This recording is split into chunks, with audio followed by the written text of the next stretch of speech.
رکھیں۔ بے شک انسان پر زمانے میں ایک ایسا وقت بھی آ چکا ہے کہ وہ کوئی قابل ذکر چیز نہ تھا۔ ہم نے انسان کو ملے جلے نطفے سے پیدا کیا تاکہ اسے آزمائیں، تو ہم نے اس کو سنتا دیکھتا بنایا، یقیناً ہم ہی نے اسے رستہ بھی دکھا دیا۔ اب خواہ شکر گزار ہو خواہ ناشکرا۔ بے شک ہم نے کافروں کے لیے زنجیریں اور طوق اور دہکتی آگ تیار کر رکھی ہے۔ جو نیکوکار ہیں وہ ایسی شراب پیئیں گے جس میں کافور کی آمیزش ہوگی۔ یہ ایک چشمہ ہے جس میں سے اللہ کے بندے پیئیں گے اور اس میں سے چھوٹی چھوٹی نہریں نکال لیں گے۔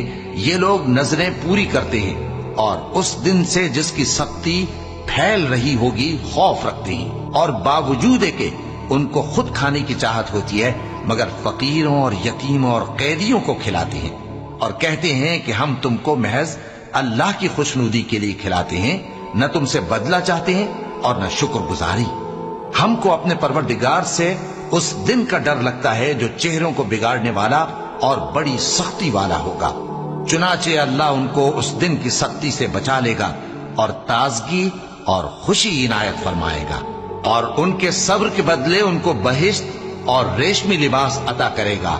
اس میں وہ تختوں پر تکیے لگائے بیٹھے ہوں گے، وہاں نہ دھوپ کی حدت دیکھیں گے نہ سردی کی شدت۔ ان پر درختوں کے سائے قریب ہوں گے اور میووں کے گچھے جھکے ہوئے لٹک رہے ہوں گے، اور خدام چاندی کے برتن لیے ہوئے ان کے ارد گرد پھریں گے، اور شیشے کے نہایت شفاف پیالے اور شیشے بھی چاندی کے جو ٹھیک اندازے کے مطابق بنائے گئے ہیں، اور وہاں ان کو ایسی شراب بھی پلائی جائے گی جس میں ادرک کی آمیزش ہوگی۔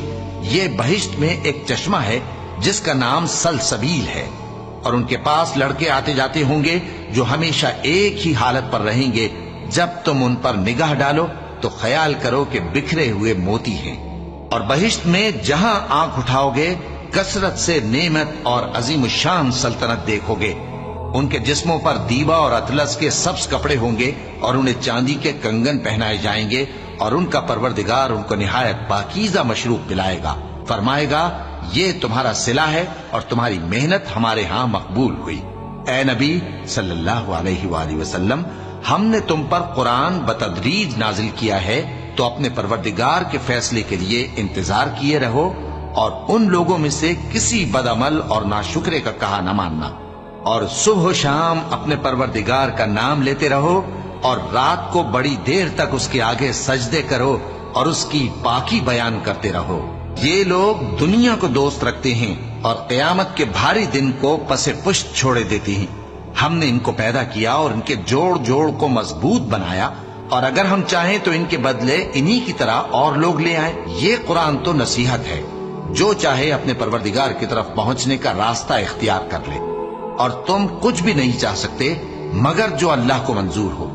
بے شک اللہ جاننے والا ہے، حکمت والا ہے۔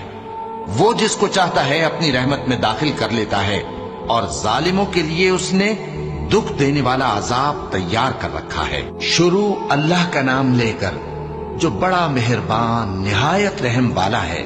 ہواؤں کی قسم جو نرم نرم چلتی ہیں پھر زور پکڑ کر جھکڑ ہو جاتی ہیں، اور بادلوں کو ابھار کر اٹھا لاتی ہیں، پھر ان کو پھاڑ کر جدا جدا کر دیتی ہیں۔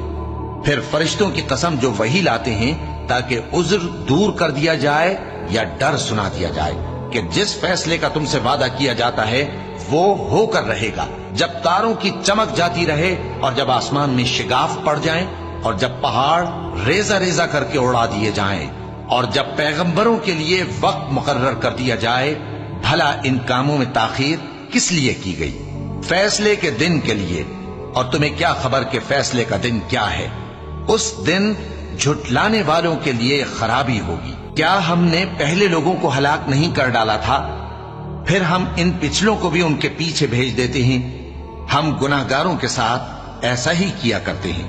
اس دن جھٹلانے والوں کی خرابی ہوگی۔ کیا ہم نے تم کو حقیر پانی سے نہیں پیدا کیا، پھر اس کو ایک محفوظ جگہ میں رکھا ایک وقت معین تک، پھر ہم نے اندازہ مقرر کیا، سو ہم کیا ہی خوب اندازہ مقرر کرنے والے ہیں۔